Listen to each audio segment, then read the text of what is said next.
Hold up. Wait a minute. This is Carla Renata, aka the Curvy Critic, and I shoot straight from the hip. Yeah, you know I'm always shooting straight from the hip.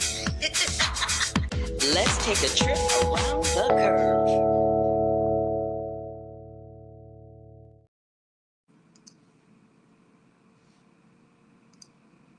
Hi, everybody. It's your girl, Carla Renata, a.k.a. the Curvy Film Critic. I have a special podcast for you today.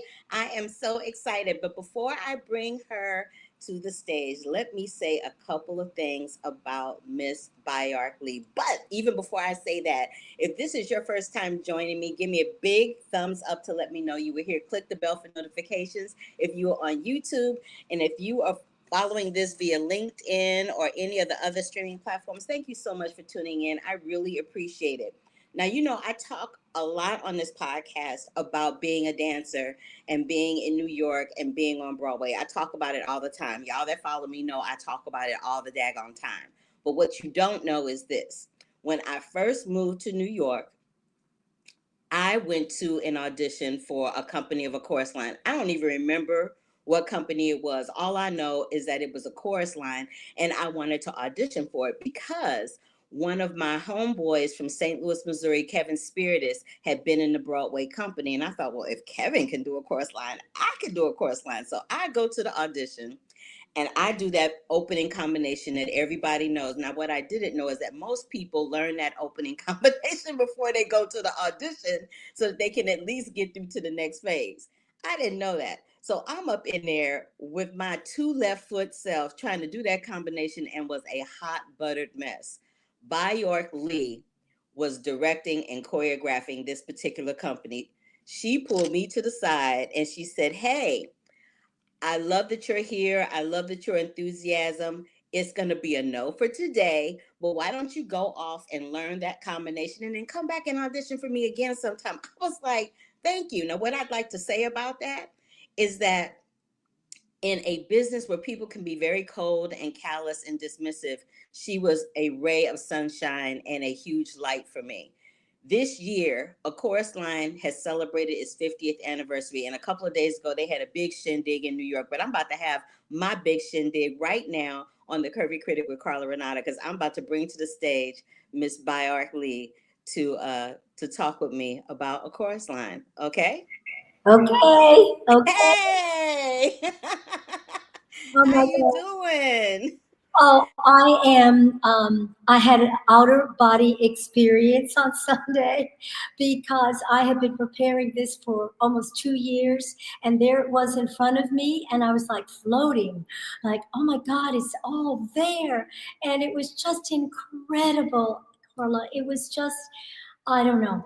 It has taken me 50 years to have that one night, so I am floating. I'm sure you are. I would be floating if I were you too. Now, let me just give people, for people that don't know who you are, I'm just going to give them a quick rundown before I ask you a couple of questions. Now, you got a special Tony Award in 2017, the Isabel Stevenson Award. I'm Yeah. old enough to have known Miss Stevenson and have worked with her, so that I know is a big deal in the theater community. You're also the co-founder of the National Asian Artists Project. You Yes. got your first dancing gig at 5 years old in The King and I with Yul Brynner. And then you went on to do many other shows. But Yul Brynner was one of the people that inspired you as a director and a young woman in that lane. Cut to 1975, where you do A Chorus Line playing Connie Wang. And I just want to, before I even get into that, let me tell you this. Right after I had that audition for you with A Chorus Line, I went to audition for a company of Dream Girls. It was right after the international company had closed on Broadway. And I went to audition for it and I booked it. The director and choreographer of that was Tony Stevens. And Oh, one day break, I was sitting on the floor, and he's also from St. Louis, Missouri, like me. And so one day on a break on the floor, I was sitting on the floor and I asked him what his journey was coming to New York as a dancer. And he told me about how one of his friends got a bunch of dancers together and y'all sat up all hours of the night telling stories into this recorder that recorded all these gypsies telling these various, deep profound, haunting stories about, their journey in New York being a gypsy, and all those stories culminated in Joseph Papp bringing A Chorus Line to Broadway. So I just wanted to say that. But having said that, I want to know for you, what does this mean for I probably already know the answer to this question, but what does it mean for you to be carrying this legacy on? Because I saw somewhere where you said, when A Chorus Line opened, after having been in two other shows that Michael Bennett did that flopped, he came up to you and he said, "Hey, you're going to be doing this show all over the world," and that you laughed at him. But who laughing now? I'm This just is, saying, who laughing now? oh my goodness, just here I am 50 years later,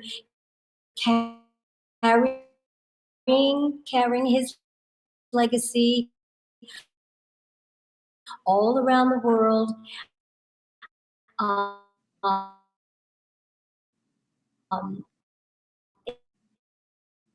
but Oh, no.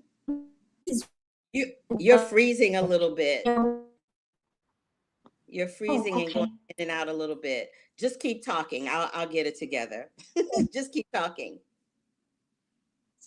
I'm, what I was saying, this is more than just a show, putting on a costume and doing a show. This is a life-changing experience for anybody who's ever stood on that line, because, we are used to being in the back of a star and, making her look good or him look good. This is the first time that we are out there and we are showing ourselves and we are telling our stories. And then at the end, we get all in the costumes and we all are one again. We're in the back again. But at least we had 2 hours of telling the audience who we are. I loved that. And this is, A Chorus Line is also unique in the respect that you all aren't playing characters. You're being yourselves, right? Exactly. We were the first reality show. I got up there. I didn't have to take any acting lessons or anything. I just told my story. I was too short to be a ballerina. And yes. I can So, relate. I'm 5'2", so I feel you on the being short situation. I am shorty, short, and so I would be in these shows, and I would always be the shortest one, which I loved because that meant I got to be in the front when we were doing the dance yes, numbers. So they would put me in the front so I could be seen, not necessarily because I was the best dancer, but so that I could be seen. What are your best memories from that time? I think my best memories are Michael Bennett sitting us all down. We didn't have anything on paper. We were just, improvising. And he would say, "What did you do at 2 years old or 5 years old? How did you get to New York?" And, we would just sit down and he would talk and record everything. And we would dance. A lot of the choreography that we do now we created in those workshops. That's my favorite memories of watching Michael Bennett take what we gave him and made a show of it. Because And what? Go ahead. we would have had our stories in a drawer somewhere, still saying, "Oh, I think we should do a show." But he took it out of the drawer and he put it on the stage, and here we are, 50 years later, and we're still telling it. I love that. I just want to flip back just a little bit to talk about you, because I really want people to know about you.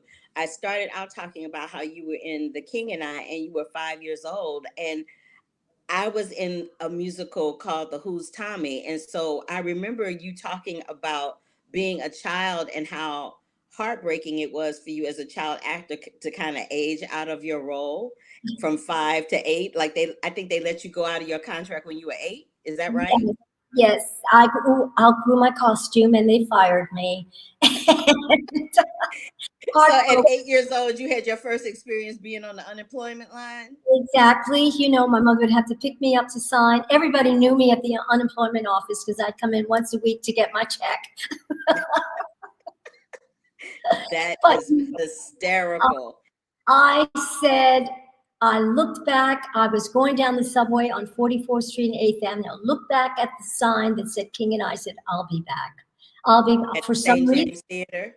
yeah, I said, I'll be back. And I played that theater 4 times after that, throughout the years. But, I knew that I had to study. I knew that I had to, because I was just a kid, that just, I was there because I was a kid.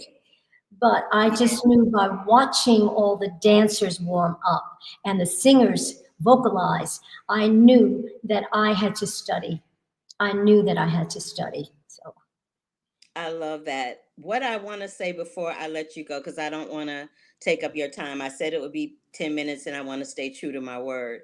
What I want to say about you to your face, finally, after I slid into your DMs to tell you this, I want to say to your face, and I got a little emotional for a second. Let me get it together.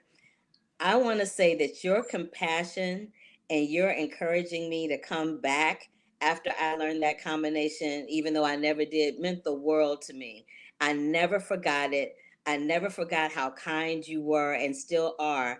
And sometimes people in this business, especially directors and choreographers, they can be very selfish and they can be very cruel. And mhm. you were never any of that. And your spirit shines through no matter how many years go by, no matter how much older you get, no matter how many kids you see on the line from this day forward, your tenacity and your spiritual goodness will always shine through. And I want to thank you from the bottom of my heart for taking time out of your Sunday night to come here and talk to me briefly about. I couldn't have let Chorus Line turn 50 without talking to you. I was like, I got to talk to Baayork because, like, really. And the Uh, other thing is, you were representing Asians on the Broadway stage when that wasn't a thing. It wasn't something that people talked about or were loud and proud about. And yeah. you paved the way for so many people that we see today, like a Daniel Day Kim or Michelle Yeoh. Mhm. You are the one that paved that path for them. And I want people to know that, watch this and listen to this, to know that those people did not get there by themselves. They got there on your back. Thank you so, so much. I appreciate it. And I could talk to you all night. I know we can sit here and be gabbing about all kind of little Broadway stories, but like I said, I'm gonna be true to my word and let you go like I said I would. But Baayork, thank you so so much for popping through here and talking to me. I can't even begin to tell you how much it's meant. Oh, thank you for having me. Thank you so much. And let's hope we have another 50 years ahead of us. Absolutely, I will agree with that, and we're gonna put that into fruition. All right. Thank you so much. Bye, Bye. Baayork. Bye. Oh my God, y'all, that was the best thing ever. I love her so much. She was great. She was great. I don't even know what to say about that. I don't even know what to say about that. So again, A Chorus Line celebrated 50 years on Broadway. It was my pleasure and my immense honor to be able to speak with Baayork Lee for the last 10 minutes briefly about her career. At some point, when I get this other show going that I'm working on, I will do this in person and we'll have a little bit more of a in-depth conversation with her. All right, so let's get into the show for today. I have some things for y'all that I want to talk about. Next week, I will be, let me see, let me go over here. Next week, I will be at, I'm trying to move this thing down. It ain't moving though. Oh, here we go. Next week, I will be at the Martha's Vineyard Film Festival. So I won't be here, but I'll be broadcasting live from there. But today we're going to talk about Happy Gilmore 2. We're going to talk about Naked Gun. And we're going to talk about Eyes of Wakanda and the Billy Joel documentary. But I always tell you what I did the week before. And this is what I did the week before. So last week, I did an interview with Allison Brie and Dave Franco for their film Together. It is over at the Cherry Picks. So you can go to the Cherry Picks YouTube channel and see the interview that I did for their channel over there. And then I hopped on over to Disney Animation, where I got to sit in on a special Proud Family meet and greet. So not the whole cast, but Kyla Pratt is there along with showrunners Bruce and Ralph, and I think that's Tony on the end. Those are the three people that created the Proud Family. They have a new Proud Family called Louder and Prouder. The guest stars are insane, ranging anywhere from Sanaa Lathan to Cedric the Entertainer. Like, it's just a bunch of them on the show. I got there, I showed up. They had a little thing set up in the lobby. They had some little eats. They also had all of these renderings of all of the characters that are going to be on the show. Tiffany Haddish is going to be one of the characters on the show. They have Vanessa Williams on the show. I think if you zoom in on that, it'll tell you exactly who everybody is. It's Kiki Palmer, like the list goes on and on and on and on about all the guest stars. And then when it was all said and done, they gave us a little package to take away, some little sweet treats to take away, and a little Penny Proud. I want to say bobblehead. It's not a bobblehead, but those pop things, K-pop things, and a keychain and a Proud Family pin. And then I just had to take a picture with Penny herself. That's me and Penny. Yay. I was so excited. Let me show you some of these pictures of Baayork. I was so sad that the signal was going in and out. But this is Baayork from when she received her 2017 Tony Award. This is her with the cast of A Chorus Line. It looks like they're probably recording the cast album. There's Baayork in the middle, and this is her doing her solo 4'10". Right behind her is Wayne Cilento on the left, who was the director choreographer of the Who's Tommy. That was my first Broadway show. And then and this is her kicking. Like, look at that extension on that girl. That girl can kick her booty off. Anywho, that is Miss Baayork Lee. Thank you so much for popping in and saying hello to me. I appreciate you.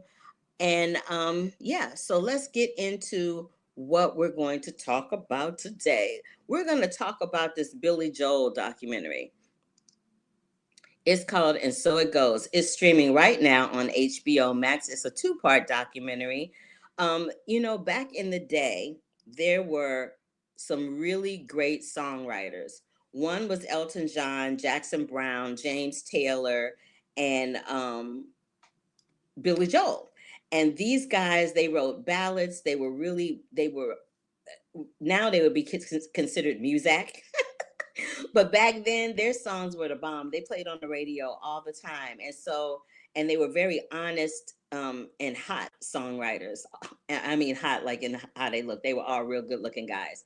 At any rate, And So It Goes gives a chronological look back at how Billy Joel started in music, how he churned out his hits, a look at his failed marriages, a look at his relationship with his parents. He attempted suicide at one point, and what ultimately resulted in him becoming the ultimate piano man, which is his moniker. He has a song called The Piano Man. His most famous album was this one called The Stranger, where he's whistling at the beginning. He's won so many Grammys and been honored so many times. I'm not a big fan of 2-part docuseries, especially if you've given all the information in the 1-2-hour one. But I guess they felt like they needed to do 2 parts for this. It could have been a 1-part docuseries. It's good. I'm not saying it's bad. It's a great docuseries, but they could have did one. One of my favorite Billy Joel songs is this song called New York State of Mind. When I was auditioning in New York, that was my go-to audition song all the time, because you hear people use that phrase, I'm in a New York state of mind, all the time. That phrase comes from that song. So again, check out this 2-part documentary series on HBO about Billy Joel. It's called And So It Goes. Now, what you also don't know about Billy Joel is that he was married to Christy Brinkley. That's what he looked like then. This is what he looks like now. Isn't he cute? He turned into such a cute little old man. I love that he looks like a little cute, cuddly old man now, don't he? I love that. Anyway, that is And So It Goes with Billy Joel. You also will be intrigued about one of his marriages was to supermodel Christy Brinkley, and you can tell by the way she speaks about him that she's still in love with him, and the love is not lost. They just couldn't make it work for whatever reason. I want to backtrack for a second. I went back a couple of weeks ago. I was talking to y'all, telling y'all that I was in a Smurf show. There is the proof, because people will say that they do stuff, and you like they lying. They wouldn't. There is me with Smurfette. I'm just saying. I was in a Smurf show and I looked like I was 12 years old. But I digress. Eyes of Wakanda. Eyes of Wakanda is Marvel Animation's new action adventure series. It's following the adventures of brave Wakandian warriors throughout history. In this globe-trotting adventure, the heroes must carry out dangerous missions to retrieve vibranium artifacts from enemies of Wakanda. They are the Zarasi in their story. It's helmed and directed by executive producer Todd Harris. This show is also executive produced by Brad Winderbaum, Kevin Feige, Louis Desposito, Dana Vasquez Eberhardt, and Proximity Media Zinzi Kugler, Zev Ohanyan, and Kalia King. And of course, Ryan Coogler got something to do with this. You know that he does. I watched it. I watched about 4 episodes. It's really good. It's like watching a little mini movie. Each episode is like a mini animated movie. It was actually very good and very intriguing and quite entertaining. So it's streaming on Disney Plus right now. Make your way over there to watch that if you might. Let's talk a little bit about little Happy Gilmore. I love Adam Sandler. I really do. And I feel like this is the summer of sequels. There's a lot of sequels coming out this summer of a lot of films. We have Freakier Friday coming out next Friday on the 8th. We've had a couple other ones that have dropped already. Naked Gun and Happy Gilmore 2 dropped in the same week. So let's talk a little bit about Happy Gilmore. Modern Family's Julie Bowen is back. This film actually was her first on screen, well, not on screen, her first film debut ever. Before Modern Family, before all the other stuff, she was in Happy Gilmore with Adam Sandler. And now she's back for this sequel as his wife, about a washed up golfer who is looking for one more big score so that he can get enough college tuition money to pay for his kids' college tuition in France. Much like the highly anticipated Naked Gun, which I'm going to talk about in a minute, is full of crude and corny jokes that are best served in the 90s when it came out. Yeah, I said it. And I love Adam Sandler, but I'm not a fan of like those kind of movies. And there's a fan base in the audience for that. It's just not me. Anywho, if you're a fan of the franchise, if you are a mega fan of Adam Sandler, you'll be in and you're not going to care. There's some nice cameos with some younger stars like Margaret Qualley. Now, I said it. Happy Gilmore 2, y'all, is streaming on Netflix right now. All right, so that was that one. Happy Gilmore 2. And now we're going to talk about Naked Gun. Baby, Naked Gun. Okay. Naked Gun is produced by Paramount Pictures. Now, what I'll say about Naked Gun is like back in 1988, there was a star named Leslie Nielsen. And Leslie Nielsen, the Naked Gun franchise made him a megastar. Well, now it's back in 2025, and Liam Neeson is starring as his son. In 1988, Leslie Nielsen played Frank Drebin. Now Liam Neeson is Frank Drebin Jr., and his on-screen cohort partner in crime, femme fatale, love interest is Pamela Anderson. And I talked a lot about Pamela Anderson last award season when she had The Last Showgirl. I spoke with her and Jamie Lee Curtis, ironically. But she is a grieving sister who wants answers behind a supposed suicide of her brother. So Frank Drebin Liam Neeson helps her find out about that. This is one of those farcical comedies, very much like Happy Gilmore. It's a farcical comedy, much in the vein of like Monty Python and Saturday Night Live. It's that corny, crude comedy, which is not really my jam, but a lot of people like that. It's not me. I like SNL. I wasn't a fan of Monty Python, and this is more on the Monty Python side. There's a lot of jokes about drinking. Wasn't a fan of that. What else did I want to say about it? Oh, the chemistry between Liam Neeson and Pamela Anderson is hot, hot, hot. If you have seen any pictures of them on the red carpet, they all hugged up. I think there might be something happening a little off camera with them because she's looking up at him all adoringly. I'm like, go ahead, Pamela, get your man. I was very excited about that. There's some nods to O.J. Simpson, who was in the original franchise. I feel like they begrudgingly did that because he is, as we all know, he's no longer with us, but there was so much controversy surrounding him and his shenanigans throughout his life. So there's that. And the whole audience kind of groaned when it happened. There's nods to other things that from the original franchise, lots of Easter eggs and things going on. My favorite part of the movie, though, there's three parts that were actually worth the price of admission for me. One was this bad karaoke scene with Pamela Anderson. Another one was this scene with Liam Neeson eating chili dogs in the car and, letting go of some air in a place that we all know air comes from when you're a little gassy. And the other scene is this scene where it was done like with the infrared camera of him and his dog, and it makes it look like him and the dog are doing some things that they shouldn't be doing. Those three things actually made me laugh out loud. But the rest of it, I was kind of like, I don't know. And my boy Paul Walter Hauser is in it. I just, with Naked Gun and Happy Gilmore too, I'm just kind of like, I don't know how I feel about those films. I just don't. I wasn't a fan, but I will tell you, the audience that I watched Naked Gun with, they hollered out loud. This one man sitting to my right, he laughed so hard, I thought he was going to lose his breath. He was snorting and hollering and all the things. So if you like farcical comedies, you're going to get your entire life with Naked Gun. You're going to love some Happy Gilmore too. When I come back next week, I'm going to talk about Freakier Friday. Love me some Freakier Friday. And I'm going to be talking about some things that are happening at the Martha's Vineyard Film Festival. I'll also be hitting, I'm not quite sure if I'm going to go to the Toronto Film Festival, but I'm definitely going to be at Telluride this year, for sure.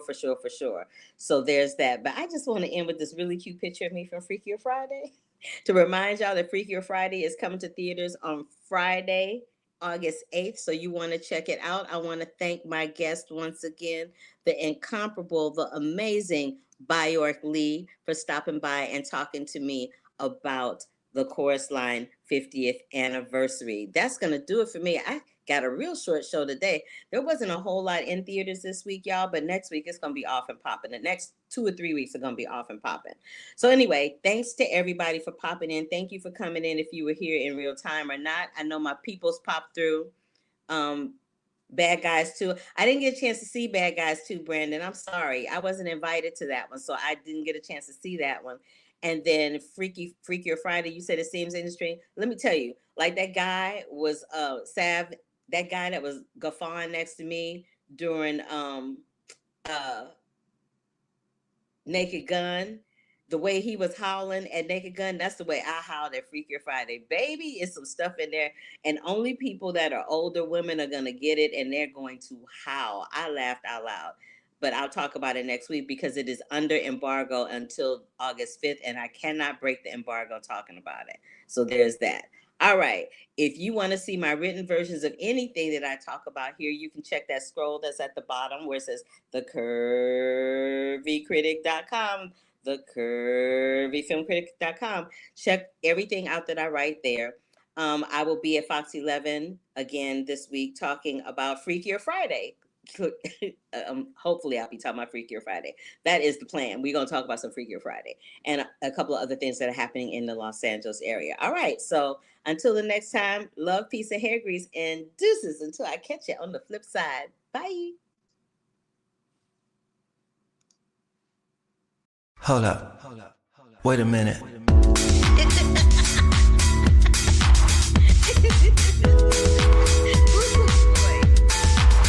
I wish you love.